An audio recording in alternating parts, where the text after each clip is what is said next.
Hello, everyone, and welcome to my channel. If you are new around here, I like to do these little live streams that where I just like hop on here for like 45 minutes and just have a cup of coffee and just make myself available to you if you have any writing questions. I treat this as like an informal Q&A where you can just hop into the comments and ask me anything about writing, about character development. If you're working on a project, just drop a question in the comments and I would be happy to chat about it. But it's super informal. I just hang out here, and if you have a question, I'll answer it. And if you don't have a question, then I will just hang out and work on my projects. If you hear a dog barking in the background, that's mine. He is my little rescue dog. He's very reactive to everything, and we're working on that, but I can't give him my undivided attention while we're on a live stream. So right now we're not working on it very hard. So hi, Charlie. Thank you so much for making it out and popping into the stream. I am so happy that you're here. If you are working on any writing projects or have any want to bounce ideas off of anyone or just have any questions for me, feel free to drop them into the chat.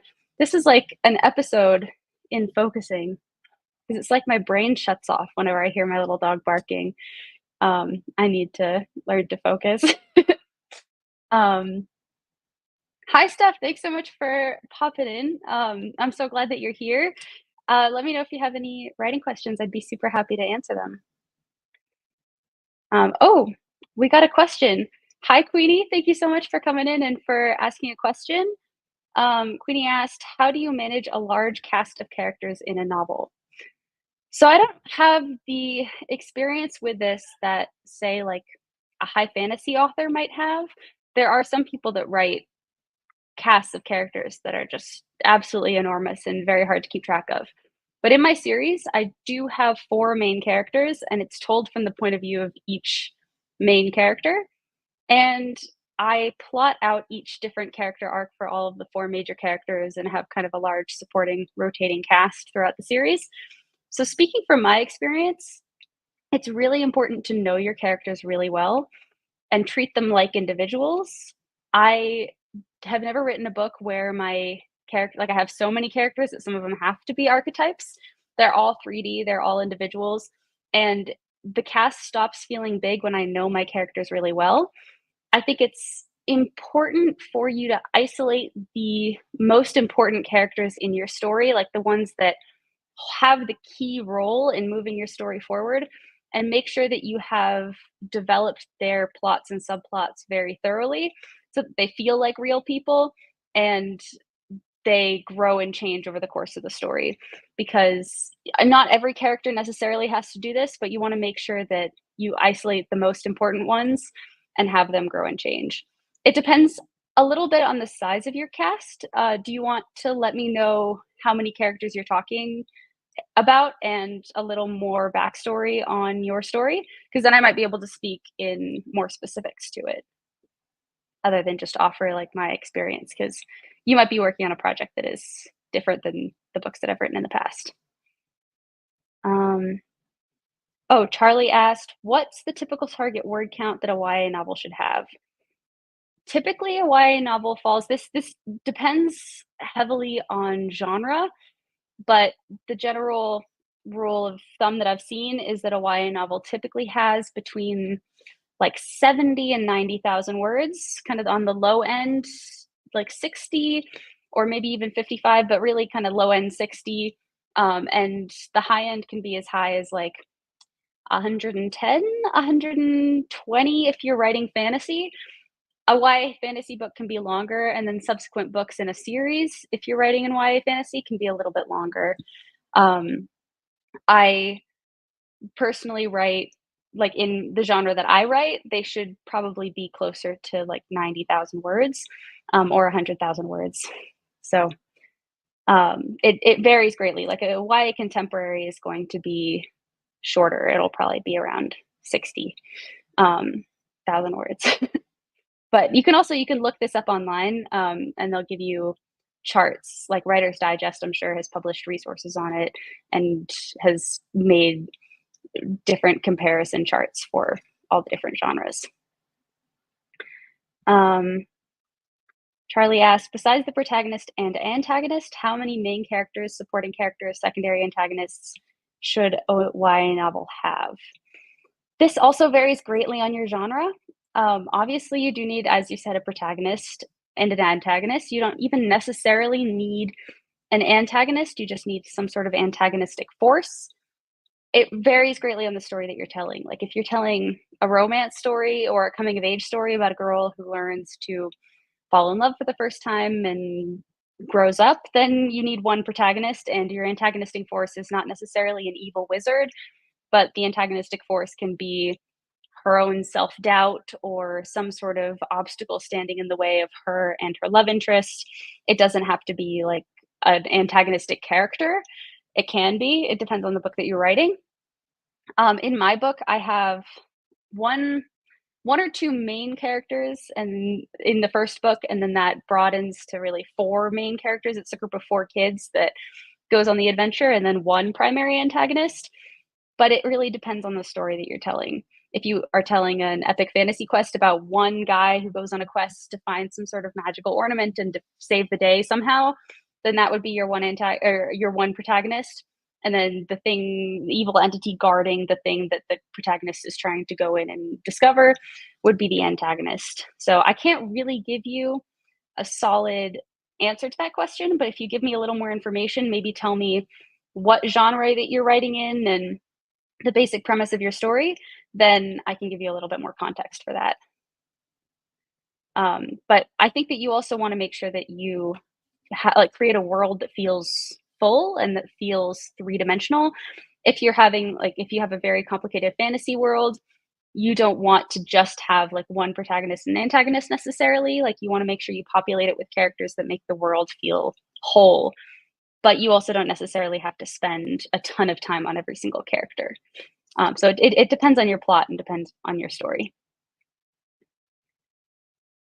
Queenie asked, do you write out outlines for the novels in journals or computers? Any tips on starting an outline? How much is too much or too little? Working on a romance, supernatural type novel. Awesome. So I write out my outlines for my books on computers. I primarily use Sheets like Google Sheets or Excel to do my outlining. I find it's way too difficult for me to use a journal when I'm trying to outline because things change so much and I will have to cross things out as I'm journaling, or I'll have to like rip out pages and just it becomes really messy. But what I like about Excel is that when I type something in, I can just delete what I've typed and then change things, and it's just a lot more forgiving. Another thing that I also like about Sheets in Excel is that I can have different sorry, I have the dog barking thing again. It's like my brain goes black. Like totally blank.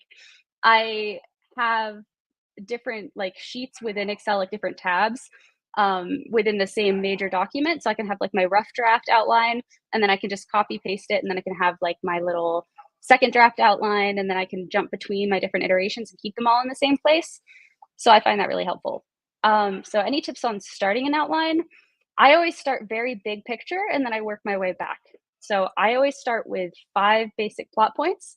I start with my point of entry, which is the first moment in my story that kind of gets readers into the world. I then do my inciting incident, which is the point that my story really starts and that the conflict kicks off. I then do my midpoint, which is the point in the novel where everything shifts.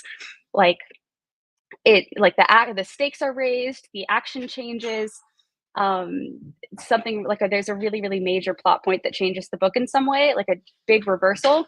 And then I figure out my climax, which is what happens like during the final climactic battle. And then I figure out my resolution is what happens at the end. So I start with that basic framework. And I like to think of story arcs as following a sort of arc shape. So it starts here, like kind of slow. And then as the action ramps up, it goes like this, and then it drops down. And like up here is where the climax is. And then it like the tension ramps up to the climax and then you resolve it. So I kind of imagine that in my head and put my 5 favorite plot points on that arc. and then I can start populating it with scenes. Because then I have like my flag posts and I know how to get from like that I need to get somehow from the inciting incident to the midpoint. And then in very tangible terms, I can start thinking about what I need to do in order to get characters from point A to point B. So I start really big and then I narrow it down over time. Um, I always start out being very forgiving with myself. I just try to get as many ideas out on the page as possible. I try not to be too judgy. Oftentimes, what I do is I will take a whiteboard or something and write out the story and like draw that story arc. And in the whiteboard pen, I will write down like my point of entry over here, my inciting incident over here. And then I'll take post-it notes and I'll just start brainstorming scenes that could happen in the novel. Like maybe they don't happen, but they could happen. And then I will like start sticking them on the giant whiteboard that I have in the general order that I need them to happen. And try not to be too judgy with my brain. Like sometimes if I write it down in a journal or even if I type it on the computer in those really early stages, I almost feel like I'm committing to it. So I put a little bit too much pressure on myself. But if I'm writing it on post-its and just sticking it as I go, then it takes a little bit of the pressure off, and that taking of the pressure off lets me be more creative and just get more excited and into the process. So I try to be super forgiving. I start really big and then narrow down over time. How much is too much or too little really depends on who you are as a writer and as a creator and how your mind works. I work really well with very detailed outlines, but there are a lot of writers who feel that their creativity has been completely tamped down on. Like they don't feel excited to write if they already know what's going to happen if they outline. So you have to figure out kind of where you are on the spectrum of that. And the only way that you figure that out is by experimenting. So maybe you try doing an outline and writing, and if you hate it, then maybe take a step backwards and do a slightly less populated outline and see, maybe you don't like my method of brainstorming with the post-its, and maybe you prefer to discover what those scenes could be as you're writing, but you know where you need to end up, so it keeps you pointed in one particular direction. You have to do a little experimenting to figure out what's going to work for you. So yeah, I think that's what I would say to that one. um, Charlie asked, are character arcs considered as subplots? You know, I consider them subplots when I'm outlining. I think of them as subplots because I write using, like, I outline my books using a method called plot grid, which is a method that was popularized by J.K. Rowling. And because I think there was this article that came out that, or an interview with her, where she described how she outlined Harry Potter. And in that article, she had a picture of the plot grid and was talking about it. And essentially, it's like a grid that she does them in journals. I do it on the computer. And every single like column of the grid, like vertical column, corresponds to a plot or a subplot, and every row corresponds to a different chapter. So when you're looking at the grid, I have a bunch of YouTube videos on this channel, so I don't know how to like really share that on a live stream. I'd have to look into doing that to share my screen, but I have a lot of other videos that show it visually what it looks like. And so when I do that and I make the columns, I always have one for like the main plot of the story. So like if I'm writing a mystery, this is like what clues is the detective discovering, what information comes out when, and like the kind of main plot. And then I'll have another subplot for like if there's a romance, like that romance subplot that's happening at the same time as the main plot, and then I can flesh that out. And then I will have a column for every character arc as well, like important character arcs. So from an outlining perspective, I treat them as subplots. I think they are probably a little bit different than subplots definitionally, but practically I treat them the same way when I'm outlining, because I think it's really important to make sure that your characters change and grow from the beginning to the end of your story. So it depends how you like to outline.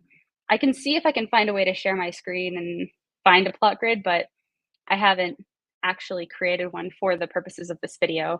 Let me just see if I can pull one up really quick just to explain what I'm talking about, because it's hard to really understand what plot grids are unless you see them visually. Just have to open up my program here. I'll see if I can find a really old plot grid to show you. or I can create a new one. Yeah, all right, here we go. Okay. I'm just gonna create a new one so that you all can see. Um, all right, let's see that. Hopefully you can all see that. Um, so when I'm creating a plot grid, every single like one of these columns corresponds to a plot or a subplot, and every row corresponds to a chapter across. So when I'm going to create it, I'll say like chapter number, maybe point of view character. I'll fix the formatting in a second. Main plot, romance, subplot, and then like character arc, like, or yeah, character arc 1, character arc 2, 22. That would be a lot of character arcs. So then you can kind of play with the formatting and make it look a little nicer like that. I'm just going to put those in bold and do the little wrappy thing. There we go. Okay. So then when I'm going to fill out this plot grid, it's a little silly because always in the plot grids, like column 2 is going to correspond to chapter 1, but that's because you have these at the top. So you can write like chapter 1. Let's say my POV character is George. My main plot is like George discovers a dead body in the playground across the street from his house. Let's say the romance subplot doesn't start yet in chapter 1. Let's say he doesn't meet the detective, like the sexy detective he's going to end up dating in this fictional book. And then, but like eventually maybe down here in chapter 20, no, it would be chapter, 20. They would go on their like first date or something, or they like their hands would brush while they're like looking at case files late at night or something. Like they search through case files, and then in the romance subplot, if their hands brush, you can write something like, like their hands brush, start to develop feelings. And then in your character arcs over here, let's say at the beginning, George like starts out as like closed off to love, or like a pretentious jerk of some kind. And then character arc 2, maybe like the love interest is not introduced yet, so it's still NA, but in chapter 5, the love interest is introduced, so then you would get like the first step of their character arc, which would be, I don't know, like really wants love but is insecure. Something like that. This is not at high literature in any sense of the definition, but just to give you an idea of like how this works, you can populate it like this, and then when you go to write your book, you can use all of the things like across this line here as an outline for each chapter. So it's helpful when you're going and writing out subplots, because you can look and see very easily, like if you get through your entire outline and there's only like one thing at the beginning of your romance subplot, you probably need to beef that up a little bit, but then you can see it visually in the outline. It's very clear that you need to beef it up because you can see that in the outline.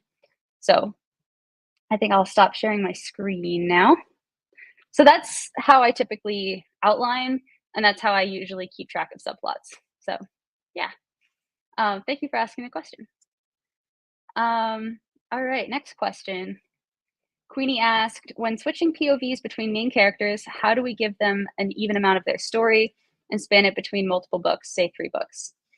So this can be a little bit tricky, and I think that it, again, depends what kind of story you're writing, but you said you're writing a romance or supernatural type novel. So I would assume that you're probably like switching POVs, like alternating each chapter, so they're still getting like an even amount or like an equal amount of chapters. If you're treating them both as equal narrators, then I think just keeping track of chapter numbers, like you want to make sure one character doesn't get like 25 chapters and the other one gets 3, but they're at least within the ballpark of each other. I think that you also want to make sure that they each have stuff that they're working through. Like if you're writing a romance and one of them is closed off to love, but the other one is like ready and open for love and just like 100% like who they're supposed to be and self-assured and perfect at the beginning, they're not going to have as much stuff to work through over the course of the story. So you're going to spend a lot much more time on like the guy who's closed off to love than the girl who's like ready for love because she's already perfect. So she doesn't have to grow. So you want to make sure you're giving them both something that they have to work through and something that they have to do in order to grow. So it doesn't necessarily have to be like the same number of chapters, but you want to give them the same kind of weighted baggage that they have to go through, I suppose, in order to balance them out correctly. There's no tried and true, like, there's no specific method to this because this depends on the sorts of subplots and characters that you're writing. But I think that if you make sure each of them is a fully fleshed out individual with their own stuff and their own character arc, and you understand how, like, who they have to be at the end of the book and who they are at the beginning and start to figure out how they're going to get there, then you're off to a really good start in figuring out how to balance that. I think in terms of pacing out a series, like if you're having things span between multiple books, I found it very hard personally to plot out my character arcs way ahead of me writing them. Like I had general ideas for what was going to happen, but I had no idea where they were going to be in book 5 when I started writing book 2. Like I had maybe a sort of kind of idea of maybe where they were going to go, but it all developed as I went. I think if you already know that you want it to be 3 books, you should have an idea of what you want the ending to be, because like I had an ending in mind for my series that I'm writing now, and even though I'm writing it and realizing the ending I always had in mind, it has changed a lot from my initial conception of it. And if I didn't have an initial conception of it, I could have gone completely off the rails in book 4, and it would be just a nightmare to try to wrap everything up and resolve everything for book 5. I think that's why a lot of times you find that in a trilogy, the book 1 is really strong and book 3 is really strong, but book 2 is like all of the stuff that has to happen between the beginning and the end of the series. So I think that you need to have, if you know you want to write a trilogy, map out a general idea for where you want them to be at the end of the series and where you want them to be at the beginning of the series, and then where you want them to be at the beginning of each book and at the end of each book. So at the beginning of this stream, I was talking a little bit about story arcs and how every single story has like, a beginning, a middle, and end, and like inciting incident, midpoint, climax, resolution. What I love about these story arcs is that they're almost like the building blocks of every single story. You can put that little structure in every single scene, and if every single scene follows that structure, you also want your entire book to follow that structure. So the structure like repeats itself over and over. So like every single scene has its own arc, every single book has its own arc, and every single series has its own arc. And your book, like your characters in one particular book, have to grow between the beginning and the end of that book and have to like follow a character arc from the beginning to the end of the book. But also that book has to fit on the arc of the overall series. So I think that having a general idea of like what the main growth is for your characters and how you want them to change from the beginning to the end of the main series is your step 1. And then you can figure out what your steps are between that. Unlike, I don't know, let's say by the end of 3 books, you want these 2 people to be like happily dating and in a relationship. Let's just say it might be a little bit too much of a stretch, but for the sake of argument, happily dating and in a relationship. But they both have a lot of baggage. So like maybe the beginning to the end of book 1 is them actually learning, like working up the courage to act on their feelings. And like by the end of book 1, they're like, they kiss for the first time and it's amazing. And they're like, oh my gosh, I like you so much. This is great. And then at the beginning of book 2, they're kind of like have a sort of on again, off again thing that they're doing, but there's still a lot of uncertainty and worry, and they don't know how the other one is feeling, and there's just like some bad stuff happening in the beginning. They grow and do all these things, and by the end of book 2, they have actually opened up to each other for the first time and let each other into their like really, really guarded souls. And then in book 3, they let each other in then, but they don't know how to let each other in on like a day-to-day basis. And I'm sorry if I'm like plotting out the most boring series ever, but just like as an example, they don't know how to open up on like a day-to-day basis, and they still struggle with communication, and they haven't really been able to commit to each other. And then by the end of the 3rd book in the series, they're committed to each other and they figured it all out. So like every single book has its own arc, and then the whole series has its own arc. So I think that if you want to kind of get into the weeds of plotting it, that's where I would start, is just trying to figure out what the big picture arcs are and work backwards from there. So that was my extremely long-winded answer to that. Hi, Fernando. Thank you so much for stopping into the live stream and for asking a question. Fernando asked, how do you decide if the story will be told in first or third person? So I actually wrote They Stay, the first book in my series, in the third person because I wrote a book in high school that was in the first person and I wanted to try something different. It was literally just for that reason. But I was getting feedback, like I'd written the whole thing and I was sending it to beta readers, and I was getting feedback that the book just didn't bring you into the characters enough, and it just wasn't personal enough. And I decided to switch it to first person to just see what writing it in first person would be like. And I found that just for some reason in my brain, the characters just really jumped off the page when I wrote it in first person. But this is a personal preference thing. I've read books where they're written in third person and the characters are just like unbelievably three-dimensional and they connect with the readers and come to life. So there's a different craft to writing in the first and third person. You have to approach it very differently. People feel very strongly about this. I really like first person. People absolutely vehemently despise first person. And some people don't like third person, and some people only read first person. If you post in videos about it on the internet, you find that people have very strong opinions about it. But I just decided based on personal preference. I can recommend a book to you though. I think it's called, let me just double check before I recommend it to you. But this is a great book in this. Yeah, so it's called Point of View: Better Writing Through Stronger Narrative, by Maxwell Alexander Drake. I will drop the name of the book in the comments. And this Maxwell Alexander Drake is a really great writing teacher, and I've interviewed him a couple of times on the channel. And the way that he describes things is very interesting and just really like clicks in my brain. So this book really dives into the weeds of how different points of view work and how to best utilize them when you're telling a story. Oh, another thing I didn't mention is that different genres fare better with different points of view. Like if you're writing an unreliable narrator, that will be better told through first person because you can manipulate the narrative a little bit easier. If you're doing like high fantasy, it's typical that that is told in the third person. So it depends a little bit what you're writing. First person is not acceptable in certain genres, I don't think. Like I don't think you would find a high fantasy written for adults in first person present tense. So yeah, it depends on your genre. Steph asked, do you get story ideas from movies you enjoy? Of course. I mean, I think I don't know who was it that said that there are no new ideas anymore. Like there are no ideas that haven't been used in some way before. Like the only things that are original are people's interpretations and like combinations of different ideas.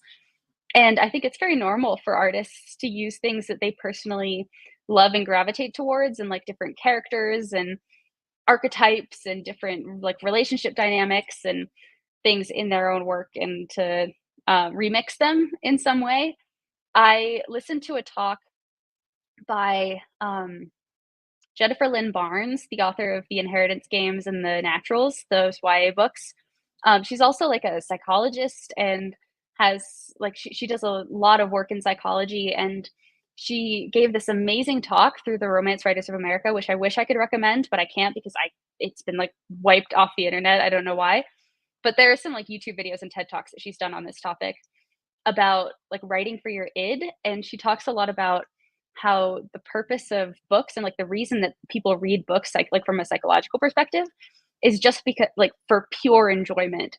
Like it's equivalent to eating a slice of cheesecake. Like people don't read fiction to necessarily like learn something. They read it because they enjoy it. And so it's our job as writers to write things that are packed with things that people enjoy. And in the talk, she mentions that a lot of authors, their debut novels and like debut series are often the ones that take off and are the most successful because they were published before that author like got too shiny with their craft, and they put in just all this stuff that they loved before they developed that critical voice saying like, oh, that's a little dumb, or like that's not going to be like that's not serious enough, and edited all those things out. And so the unfiltered, just like packing in with stuff that really appealed to them as writers, appealed to readers too. And like those are the books with the biggest fandoms that had the longest impacts on people. So she says that it's really, or like one thing that she says to do in the talk is to start and create an id list, which is like a list, like it's like the Freudian term, like the id, the subconscious of like things that just appeal to you for some reason, just like that you see in TV shows or watch in movies or read in books, just tropes or characters or dynamics or scenes that you just had a visceral reaction to that you just absolutely love and that lit up all the pleasure centers in your brain. Just keep a list of those things, because when you're brainstorming story ideas, you can go back and revisit the things on your id list and just pack those into your stories. And she said that that really helps her when she's brainstorming, and it makes the writing experience pleasurable too, because she can write stories about things that she really enjoys. So that piece of advice really stuck with me, and I have an id list that I love, and it makes me happy going back and reading it through. um, oh man, we got questions. This is exciting. Thank you so much for asking all these awesome questions. Um, okay, we got Infected Maggot. Oh, nice name. Hi, Infected Maggot. Thank you so much for popping into the stream. Infected Maggot wrote, how many books did you write before you got your first book published? So actually, I published the first book that I ever wrote. I published it. I started writing it when I was 13.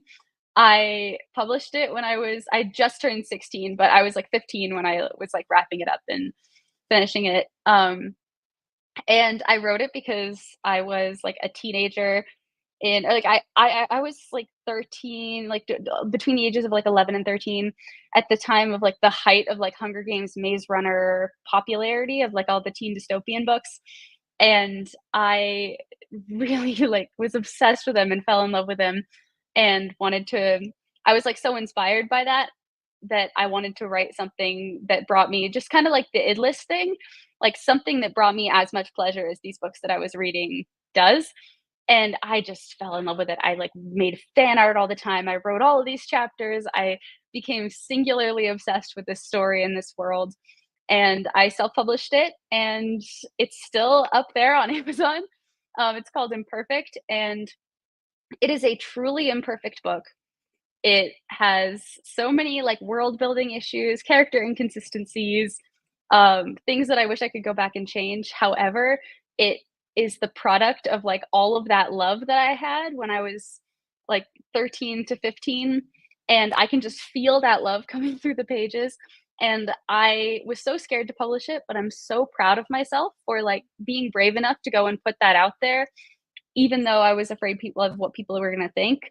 It just fills me with a lot of joy thinking about that book, and I'm very proud of it, even though it is an imperfect book. So yeah, I published the first one I wrote, and then I wrote another book after that in high school that I still have not published. I wrote it like 17 million times, just over and over and over and over.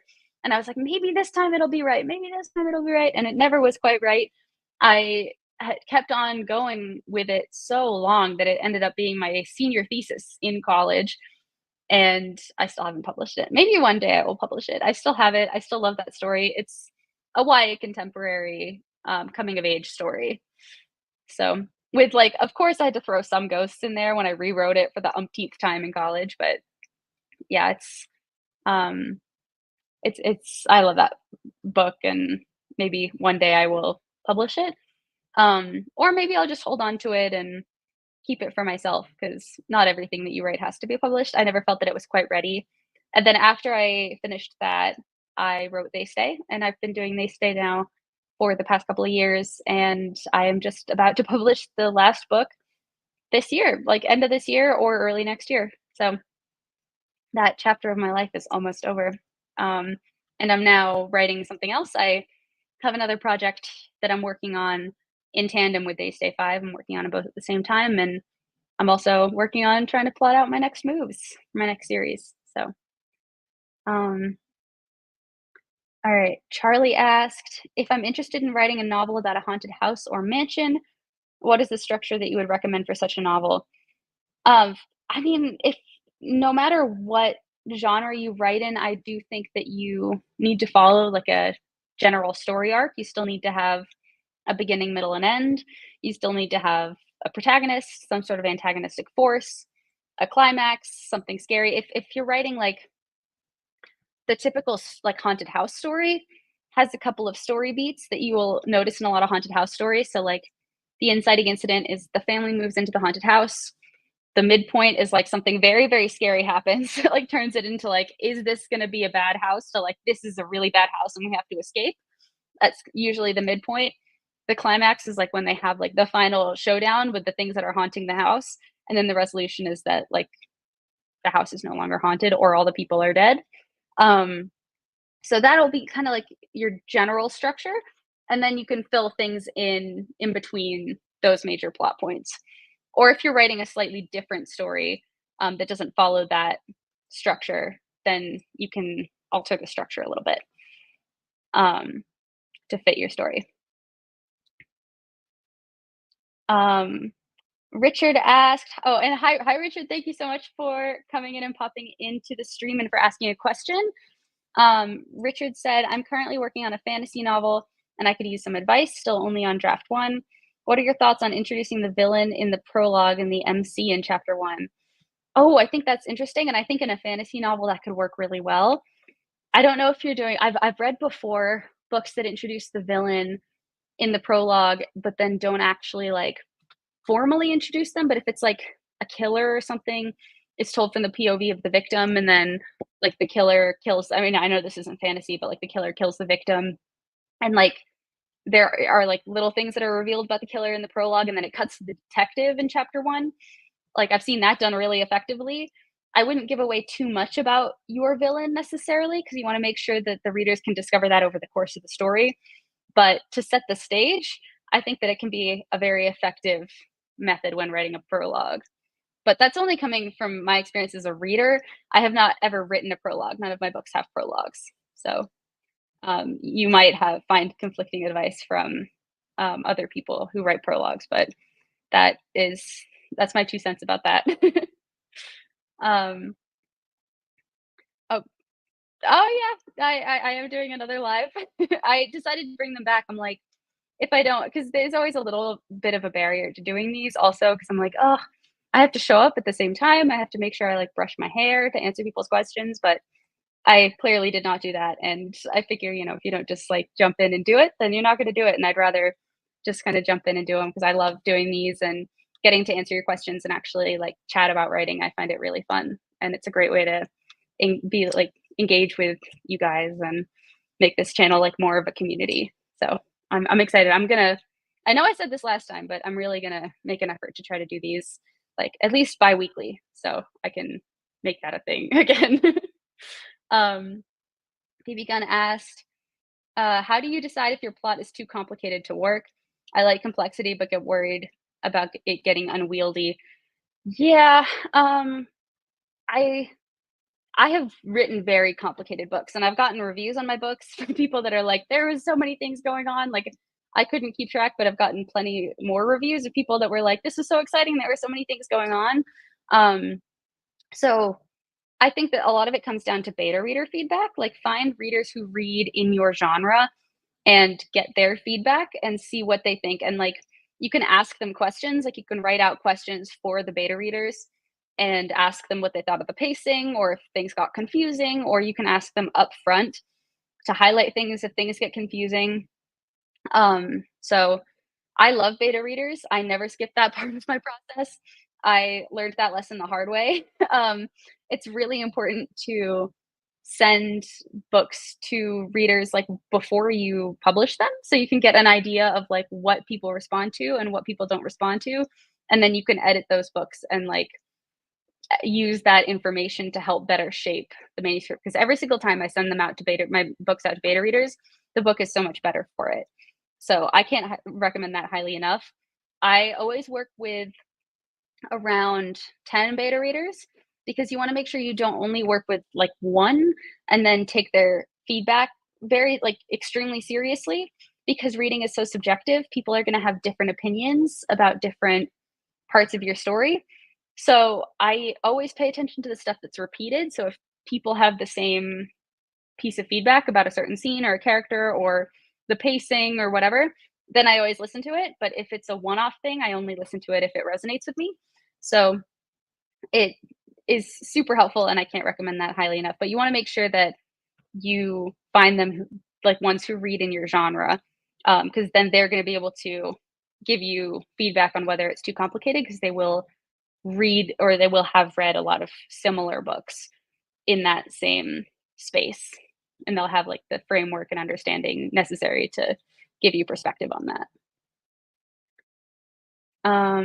Oh my gosh, I have so many questions. All right, I'm gonna have to wrap this up. This is thank you all so much for writing all of these and for submitting all these. This is really exciting. Um, I am going to if you have a question, I will answer all the ones that have already been posted. If you have a last question, post it now and I will answer it, and then I'm gonna have to wrap it up because otherwise I'm gonna lose my voice. Um, Infected Maggot asked, I'm like giggling every time I read that. Thank you. How many words per chapter do you aim for in a first draft? I aim for 2,500 words per chapter in my first draft. Because I write like kind of tense mysteries, I like to keep them fairly short. I also have a tendency to overwrite, and I've found that aiming for 2,500 words forces me to keep my pacing like within my chapter pretty tight. And it doesn't let me like drag on so much that I don't achieve my plot goals. Because when I was just doing word counts, I would sometimes just get really verbose in like my descriptions, and I would just write really like word vomity descriptions of things that would pad my word count. But I might write 3,000 words and do half a chapter, so that wasn't very productive either. So I try to keep my word counts short and concise and like moving the story forward. And now I do a chapter a day when I'm drafting instead of like 3,000 words a day. So typically, well, that's actually not true. I do a chapter a day and I have to do like at least 3,000 words a day. Sometimes shoot for like, I usually shoot for 4 to 5 if I'm actively drafting 1,000 words a day. But I try to count those in chapters. So ideally on a great day, I'll write 2 chapters, but sometimes I'll like write a chapter and a half, but I always like my bare minimum is like a chapter a day when I'm drafting. But I've found that that helps me just keep the momentum going so I don't get bogged down on anything and bogged down in the word count. Because when I was writing the third book in my series, that's what my first draft was. It was 90,000 words long before I even reached the midpoint. Like it was just so unbelievably long, and that's what was happening is I was just getting way too bogged down in the word count. Chrome Vader asked, how can two point of views independently reflect on the same event without feeling as if the plot stopped? So we can ask all the characters what they think about said event. Plot needs to move, but reflections are also necessary. This is a great question. I think I can't think of a book. I know for a fact they exist, but I can't think of a book that has told the exact same scene from two characters' points of view, one after the other. Usually they'll do like the other character, like a scene by scene playback, like as a bonus feature in the book. I think that you can get reflections in without doing the same scene twice. I don't think that that's actually what you asked. I think you can just keep it brief. So like if you're writing a romance and you have like the characters meet, you have to pick one character to tell that from the point of view of, like, if, boy, girl meet, you have to, like, let's say you pick girl point of view and then they meet. But then in chapter 2 is told from the boy's point of view, and then you want to have his reflections on it, but you can have his internal monologue and commentary because that will still move the plot forward because he'll be like, "Oh, I really like that girl, but I can't date her because I can't date anybody right now." Like he can reflect on it, but keep it short.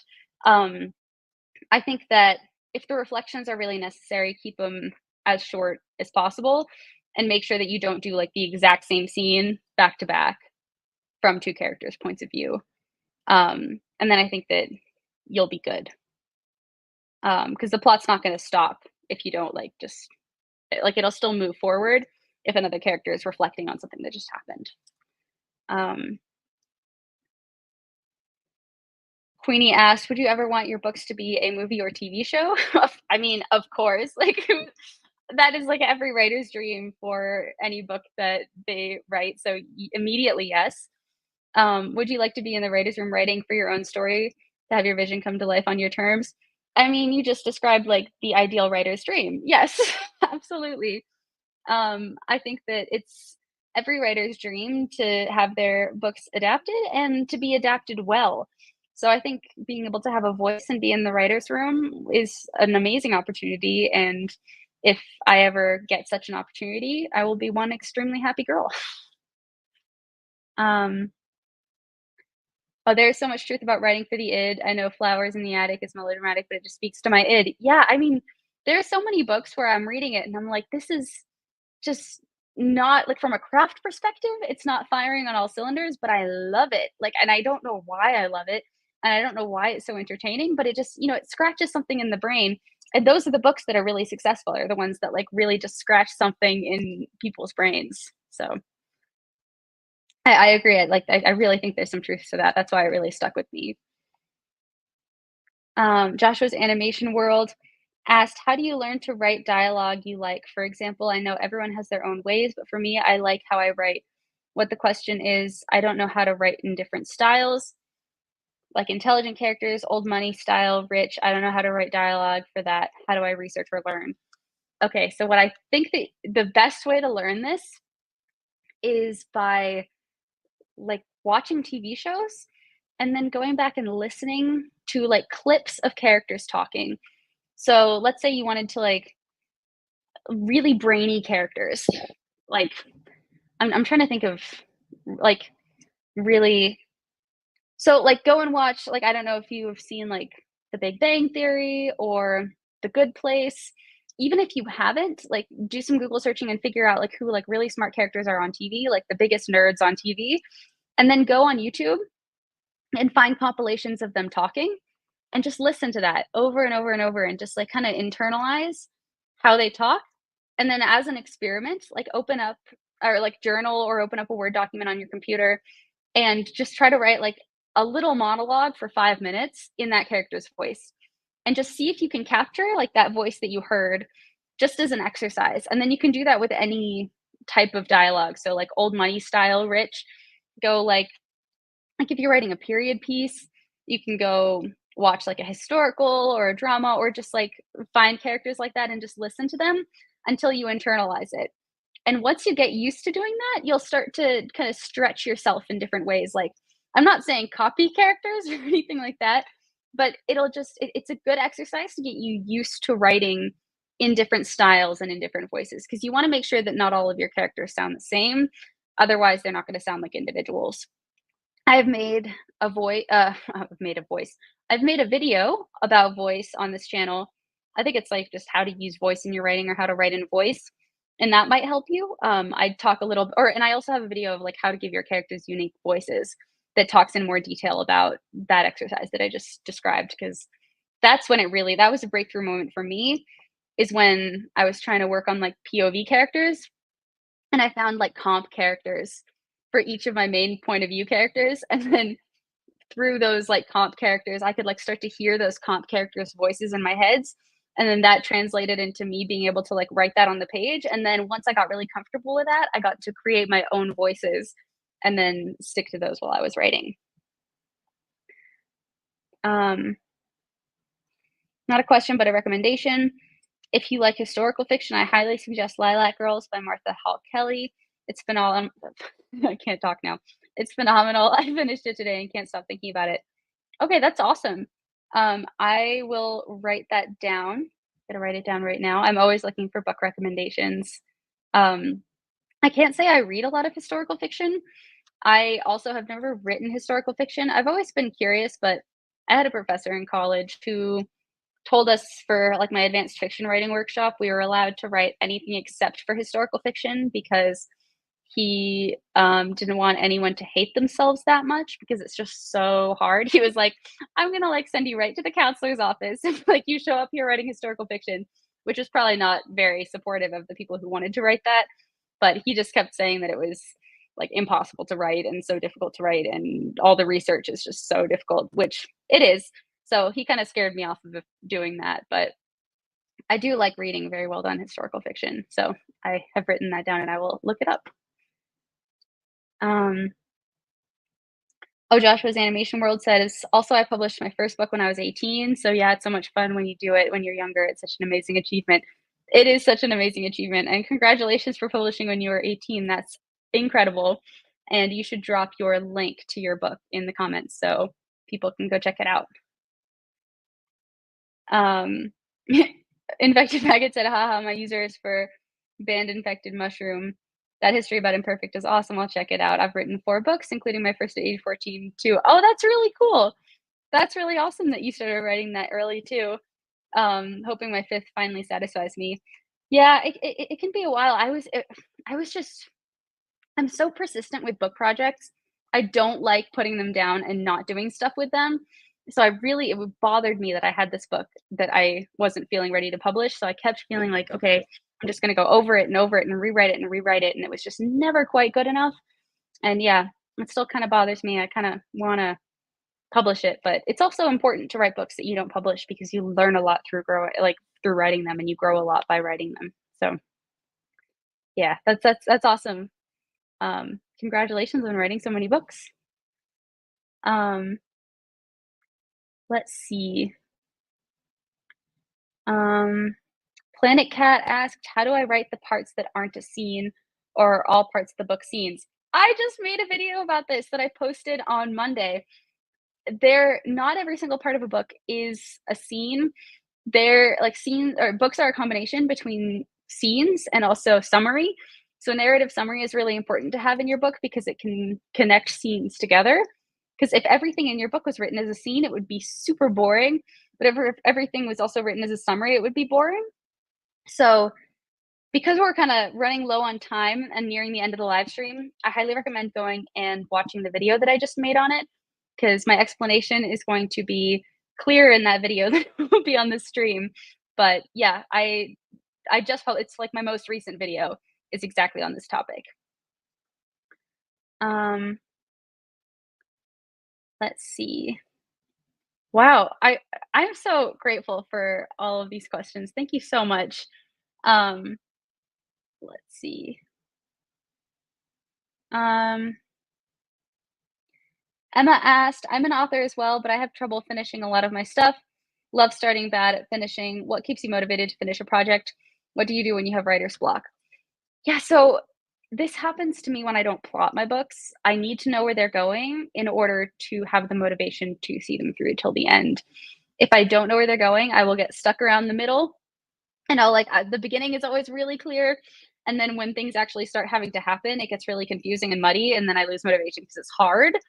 And I just don't really want to do it because it's just like, it feels like such a like web of stuff in my brain that I have to untangle. But outlining really helps me push through that.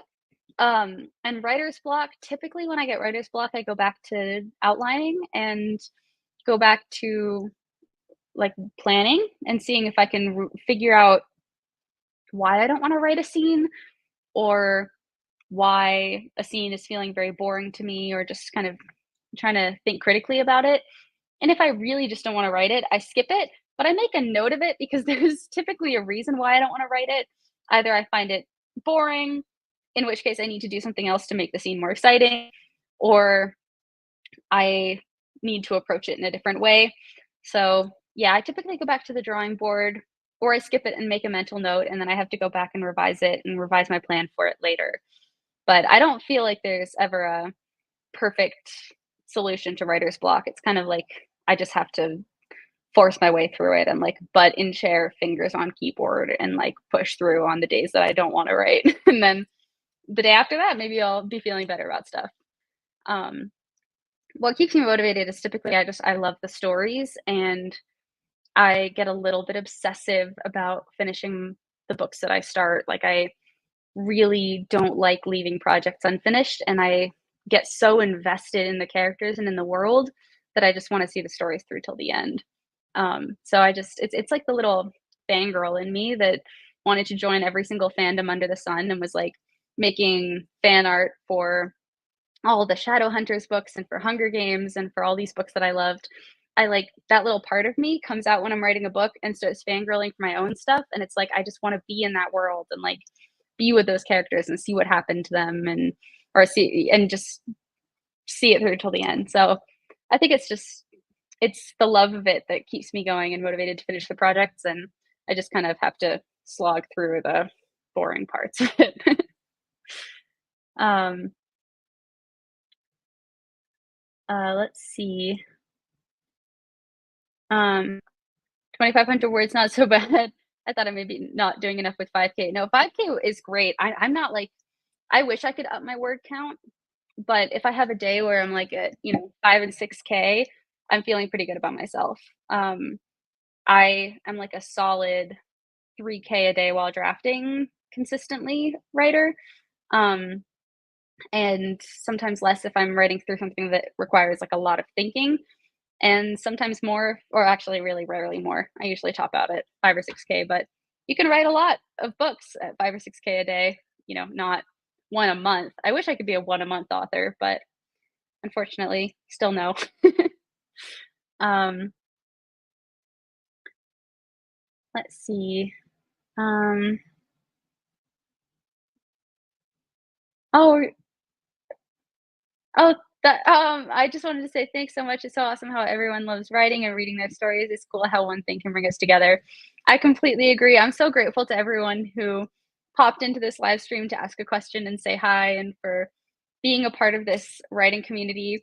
I crossed over into 15,000 subscribers this week and just today, and I am just so utterly grateful for every single one of you being a part of this community and for supporting my channel and for coming to these streams, and for watching my videos. Just thank you from the bottom of my heart. I'm so excited and really love doing this and talking about writing. So I'm very, very, very grateful for you. um, BB Girl asked, do you have any tips for writing characters who have anxiety? Yeah, I mean, as a girl with anxiety, I just write them like me. um, No, I think that getting in their heads and, like, understanding how their minds work is really important when writing characters with anxiety, and if you yourself have anxiety, that can be really helpful because you can understand the kind of thought patterns that can happen and, like, different, like, thought spirals that can happen or, like, when you're anxious and, like, latch on to something and how, like, your thoughts can just really, like, fixate on stuff, like, understanding that can be very helpful, and then you can reflect that in your narration. I find it really I have one character that has anxiety in my book, in my series, and I find it really fun to write from his point of view because I get to really, like, dive into the weeds of where his thoughts are at all times, and it can be really fun.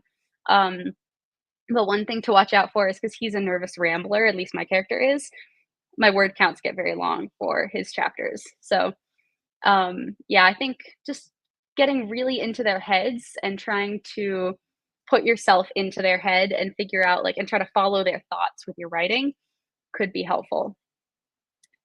Um, all right, I'm gonna have to wrap this up in just a minute. I might be able to do one more question. Um, let's see. Um, oh, thank you so much for subscribing. I am very, very grateful. Joshua's Animation World had a question. How do you deal with the challenge when you want to write your book but then have to do uni assignments, which is fun, But write a new story, not the one you wanna work on. Yeah, I should not be giving you any advice on this. I was a senior in college when COVID was happening and everything was online, and my whole school was online, and I just really mostly just worked on my book the whole time and, like, worked on the YouTube channel and, like, getting everything ready to publish because I started publishing right after graduating. So I'm not a great role model for this. I used to, like, write scenes in the margins of all my notebooks, and when I got out of class, I'd transcribe them back when we were, like, in person and stuff, so not a great role model. I can't offer any tips. It's just, like, it's hard. Stay in school and, like, do your work too. Like, don't just write, but, do both. Writing is great, and you'll learn a lot from writing, and writing books is important and a really amazing thing to do. But I do encourage you to, like, not jump between stories. Like, choose one and see it through, and don't just, like, start a million stories because there's not much you can do with, like, a million story starts. You wanna make sure that you see it through till the end. Um, um Oh, I'm so glad that you recently stumbled on the channel. Thank you so much for stopping in and chatting with me here. I'm glad that it was helpful. I'm a big plotter and a big outliner, and I have a ton of videos on this channel about outlining because that really is the thing that helps my brain. But no, I'm very grateful for you all popping in. All right, just oh, and thank you so much for subscribing. One more question, and then I gotta call it because I'm starting to, like, get a sore throat. Infected Maggot asked, "Did you major in writing?"